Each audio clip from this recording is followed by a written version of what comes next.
How's it going, everybody? StormeDegree 14 here, and welcome back to another nostalgia critic reaction. Going to be reacting to his latest review of the movie Willow. Now, Willow is not a movie I have seen that much either. Again, I've already talked about in the previous reaction how I haven't really watched too many superhero movies within my life. I mean, again, I've known all about a lot of superhero media, just not movies in general, because honestly, most of them don't really appeal to me, but I'm wondering how this one does, and I hope it fares better than Kraver the Hunter, because, I mean, luckily, it has a very low bar to jump over. So, with that being said, let's get on with it. In 3, 2, 1. To you by Factor, America's #1 ready-to-eat meal kit. You got it.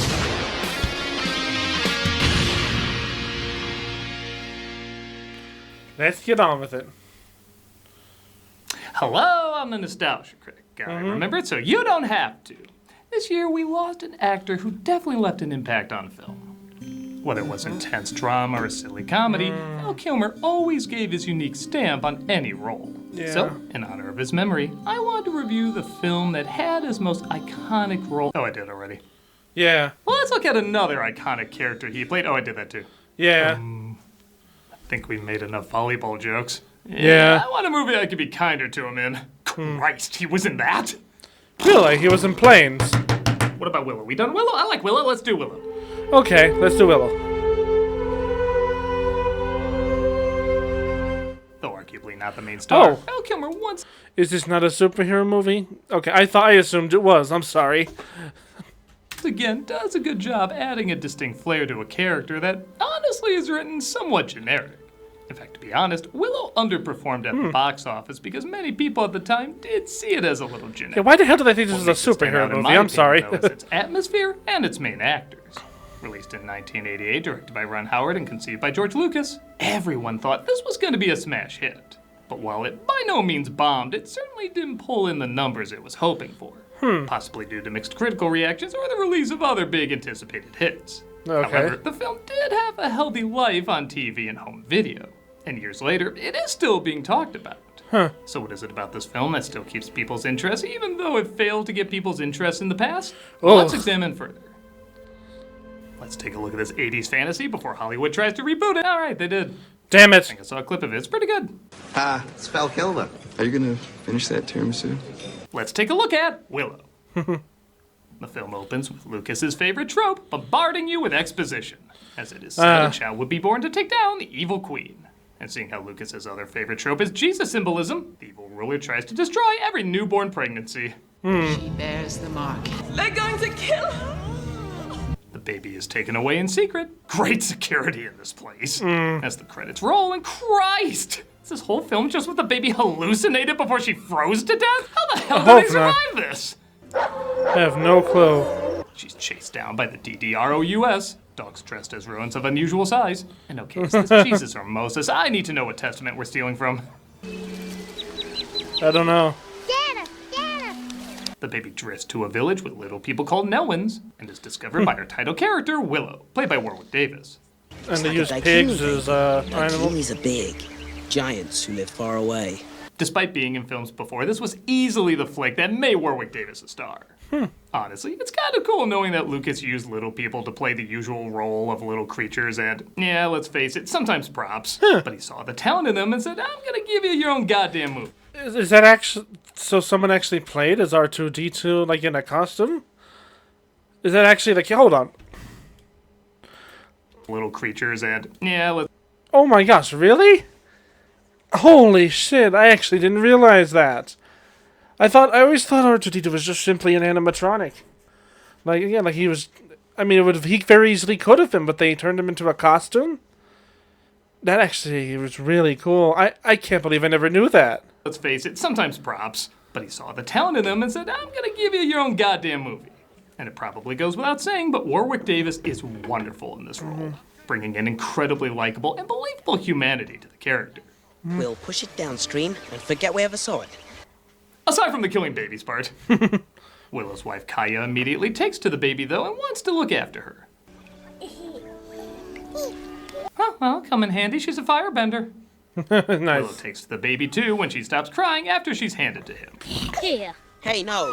Hey, I don't want to, Kaya. Oh, come on, I'm already a 17-year-old with a wife and 2 kids. Don't you think this is going a little fast? Aw, he called me daddy. Pretty much.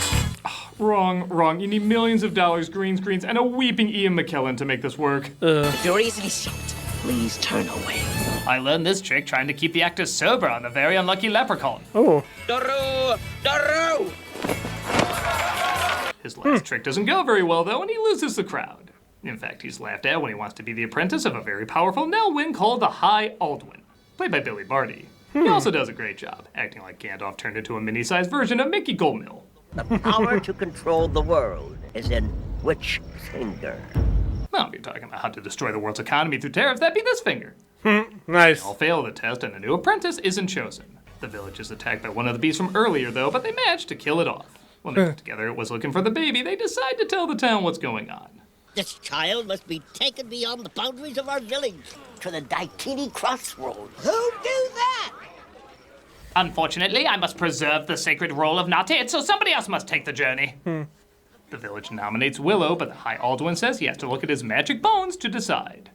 The bones tell me nothing. They're actually the remains of a fairy brothel I stepped on. Don't ask me why I Oh was my going goodness. there. Do you have any love for this child? Yes, I do. The bones are just an excuse to see if Willow really cares for the child, which he says he does. So it's decided he should take her. Other Nelwyns agree to go with him, as before he sets out on his journey, Willow admits to the High Aldwin that the finger he really wanted to pick was his own. That was the correct answer. You lack faith in yourself. You have the potential to be a great sorcerer. Far more than the little sorcerers down the road who only have the power of possessing our nightmares. Oh, yeah, I was wondering if you was going to talk about that, because they wanted to do the same thing. Well, it was implied they were going to do the same thing that they did in this movie with the dwarves in that movie, and no, they did not. Oh, as you can tell by this, this looks AI imaged, and it probably was. In fact, they were probably AI imaged the entire movie. Good lord, it was bad. You know, I'm glad it flopped, and I'm glad Rachel, I think Rachel Zegler is her name, kind of got what she deserved from that. Plus, it's also really funny to see her freak out that the Minecraft movie did so much better. He gives him magic acorns, which he says will turn anyone he throws them at into stone. Yeah, I trust a guy who said many of his magical ways were bullshit. I love the fact that they do show that he's magical, but he doesn't always know how it works. Go in the direction the bird is flying. It's going back to the village. Ignore the bird. Follow the river. Blair Witch would be over a lot faster if they just did that. Nice. They begin their journey, but the evil Queen Bev Morta, played by Jean Marsh, sends her top Skeletor to find them. Nice. My daughter to find that tiny, helpless baby. Baby of the prophecy. Sorry, just wanted to show I was the bald guy from Raiders. Okay, I'm good. I thought he was just going to put a Skeletor line in, like, I will not get this pathetic infant. Babies are annoying. Or something like that. Give me some water, Pick. Our heroes make it to the crossroads, but they also discover a prisoner named Matt Mardigan, played by Val Kilmer. Water. Hurry up! He's looking right at us. Oh, I better do what he says or he'll stay in that cage. Wait, why are we negotiating? Let me out of here. I'll take care of the baby. I'll admit, when I first saw this movie, I didn't even recognize Val Kilmer. Which, yeah, I was 6 and didn't even know who Val Kilmer was, but when I did later, I didn't connect him back to this film. All that hair and makeup and, again, a unique performance from what I usually saw of him really did just make me see this character. We can't give it to him. Somebody put him there for a reason. Trust him completely. Burglecut, you're a trolldom. Don't let him talk to you that way, Burglecut. All of them except Migosh, played by David Steinberg, say they're fine leaving the baby with him and head back. Everyone who crosses their path isn't interested in the baby, though. However, Matt Mardigan meets an old friend named Arik. I still serve Galadorn. You serve no one. Sit in your coffin and rot. Well, half-friend. When I get out of here, I'm gonna cut your head off and stick it on a pig pole!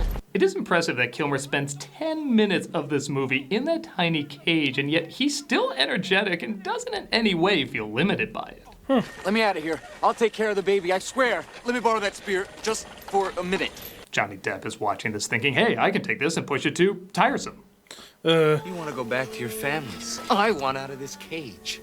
Let me take care of that baby. I'll look after her like she was my own. He manages to convince him he wants to look after the baby, and he ventures forth to...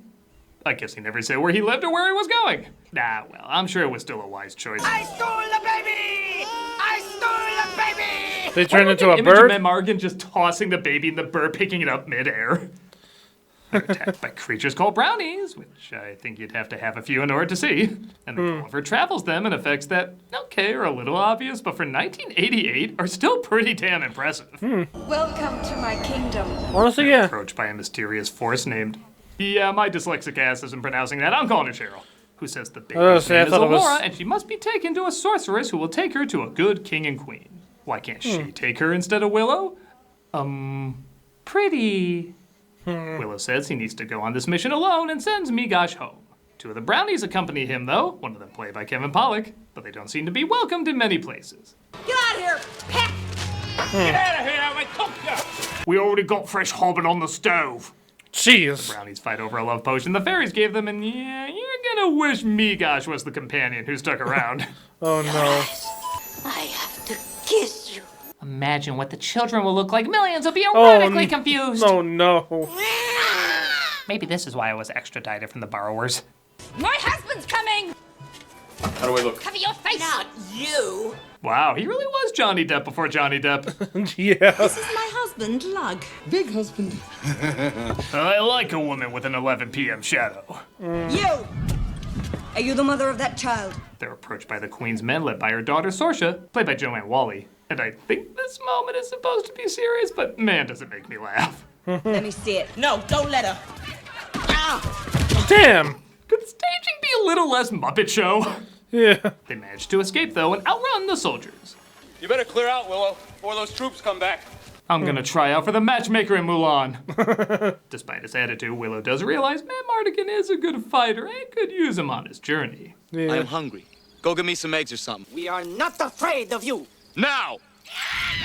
Davis is like, hey, as long as I'm not the tiny comic relief this time. We made it.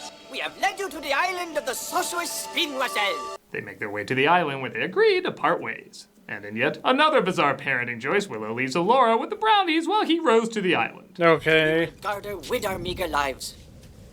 Yes, the bite-sized tribe at Yahoo series is no doubt a deadly one. Yeah, this is not gonna end well. Food. It's not just for eating anymore. It's also for food. You eat it. There's a lot of food out there. Food. That's not food. At least I hope not. But you know what's tough? No. Eating good food that's good for you. Well, you beautiful banana bread, eating well has never been easier. With 2-minute meals from Factor. Just heat up and enjoy so you can have more time to do what you want. You know what I want? Factor. Because even when I'm eating Factor, I just want more Factor. It's that good. Chaplain, shut up. Get outside instead. Hey, don't be prepping mean and to your cooking cats. Indoors. Factor meals arrive fresh I'm and ready to eat. Perfect for any active lifestyle. With 45 weekly menu with 45 weekly menu options, you can pick gourmet meals that fit your goals. Choose from Calorie Smart, Protein Plus, Keto, and more. Factor powers your day with satisfying breakfasts, on-the-go lunches, premium dinners, and guilt-free snacks and desserts. I think I'll pass, honestly, on all this. Factor meals packs in the flavor with none of the fuss. Honestly, Factor is freaking delicious. Like, whenever they send me another box, like, I really do legit look forward to it. They taste good, and that's my phone. You know, you honestly sounded like Sugar Khan right for a second. The ship's going terrible, but it's true. Every time, like, the box comes to the door, I really am excited. Like, it really is so quick to make and legit tastes really, really good. Like, I can't believe it only takes 2 minutes. If you've tried it, you know what I'm talking about. It is legit. I am turning you off. You can get started at factormeals.com/nostalgia50off and use the code nostalgia50off to get 50% off plus free shipping on your first box. That's code nostalgia50off at factormeals.com/nostalgia50off for 50% off plus free shipping. Go now. Food like you never food before. Yeah, I'll probably grill tomorrow.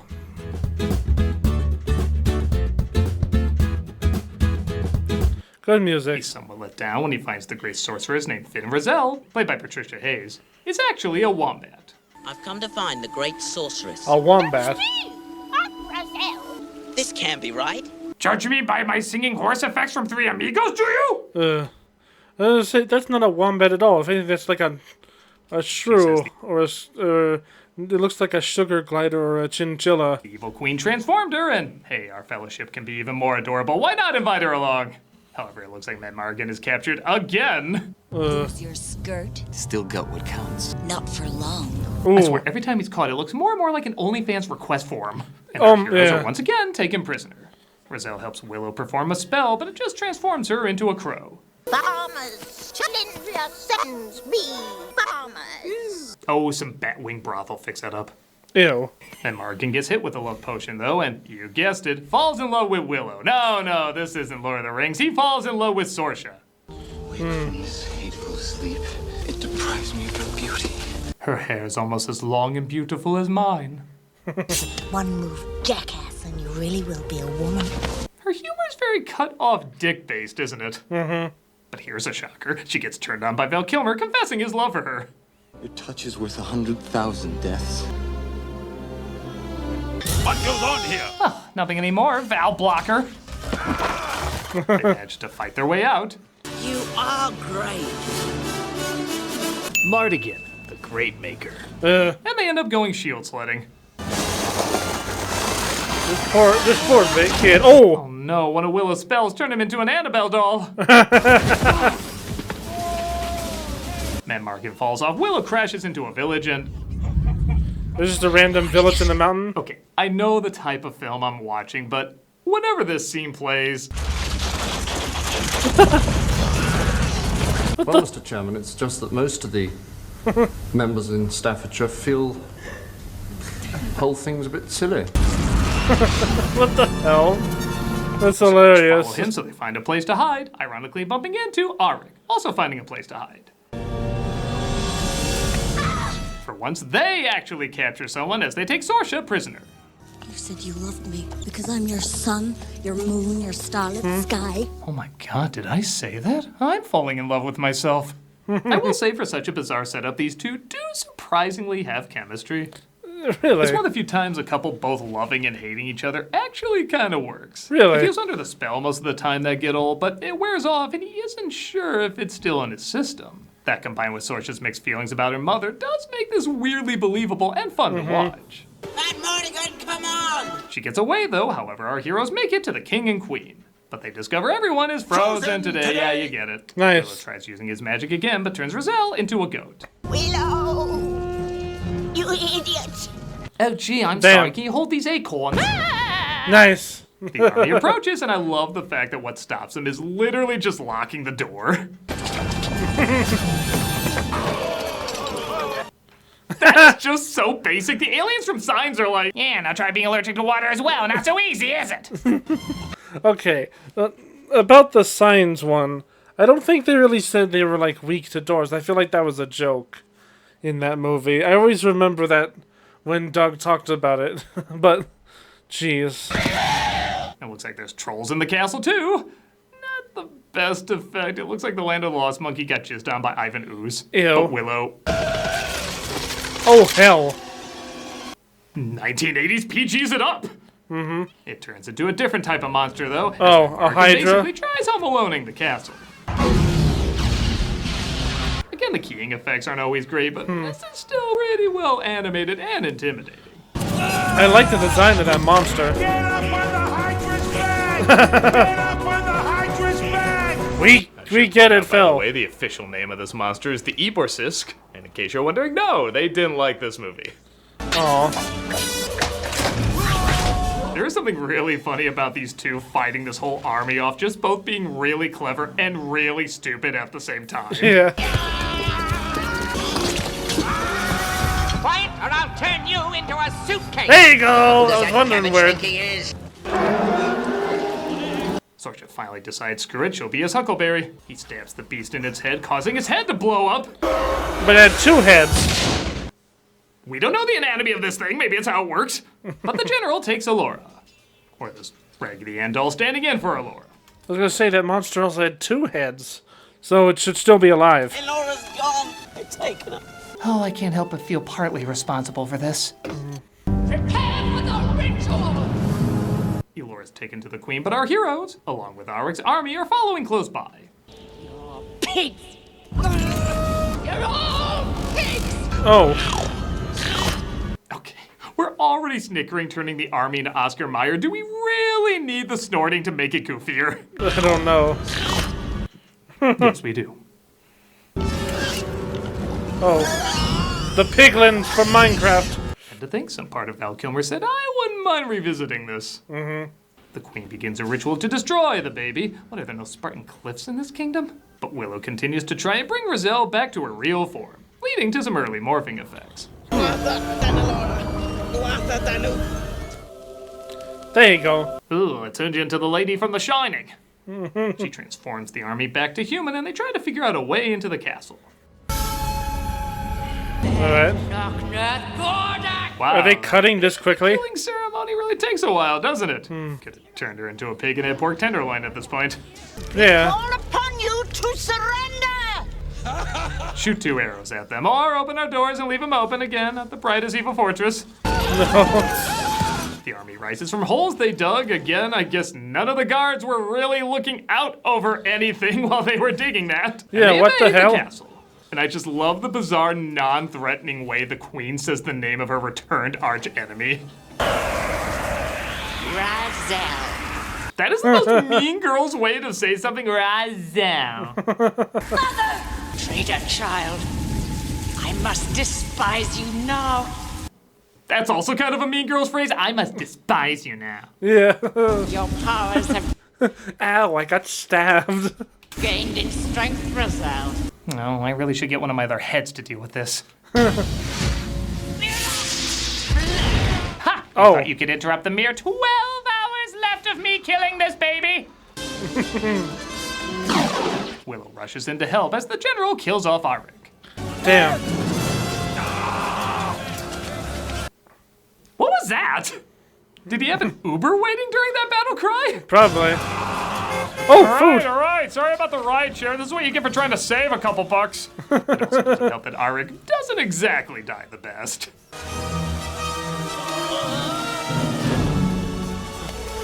Thank you, acting school of 5-year-old Judy Hopps. He, of course, takes his revenge on the general, and honestly, a pretty cool finishing move. Ow. That is still one of the gooeyest stabs I ever heard. Yeah. And I love for all the knowledge and magic and sorcery these two are using sometimes. You just gotta punch a bitch. Yeah. Hey, you broke my weird Batgirl hat! I'm a great sorcerer. Willow uses the magic acorns on her that start to work, but then suddenly fizzle. And I know this wasn't a thing yet, but this was pretty damn close. Yeah. Is that the extent of your powers, little one? Does any of what this character built up have a payoff? He uses one of his magic tricks to fool her, making her think he made the baby vanish. This causes her to lose her balance and send herself into the netherworld. Yeah, a little forced, but I like the idea of him using a magic trick to fool a powerful sorcerer. It's a solid idea. Actually, it's pretty good. I like People in that. the previous castle are broken out of their shells, including the king and queen, and order is restored. I suppose I should answer for my countless murders and war crimes, but my dress and hair are so pretty now, I must be good. Willow heads back home to a hero's welcome, and he's reunited with his family. This leads to the final epic line of, absolutely nothing. Okay, the third act's a little rushed, but honestly, I still think this film's a lot of fun. Really? Everything meets the standards I agree it's with you, establishing actually. without necessarily surpassing it. That is, except for the pacing, which even during the weaker moments still kept my interest. And as I mentioned before, the acting. Warwick Davis is a wonderful lead. Everybody's doing their best to play their roles either in a believable way or an entertaining way. And I know it sounds weird, but I really do love Val Kilmer in this. I know it's weird focusing on this film, seeing how he's done much better performances, but I really do think this one's underrated. For a role that doesn't really offer anything that new, he does bring a unique energy to it that makes someone who should be generic very fun and interesting. Well, the little details do count and stuff like that, so having a small, even having a small role, you can still make it big if you know what you're doing. I feel like he really gave his all in this performance, and let's be honest, he could have coasted if he wanted, and I think it still would have turned out okay. It shows how much effort he put into this performance, and also how much effort a lot of people put into this little, yet memorable, fantasy adventure. I'm a nostalgia critic guy, remember, so you don't have to. Alright. Razel.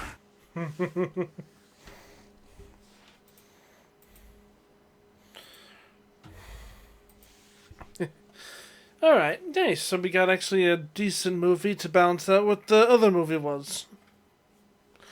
I say, hey, I always love fantasy movies like that, and I can't believe this. I thought this was a superhero movie for some random reason. I don't know. Clearly, I didn't know what the hell we were getting into, and I'm sorry about that. But hey, I'm happy to see what we got into, though. This is a pretty cool film. I actually want to watch it myself if I can find it later. So I think that's what I'll do. With that being said, I hope you guys enjoyed this reaction. Regardless, be sure to like and subscribe. Check out Channel Awesome. Please support them. Support Doug. That being said, I'll see y'all next time. Bye!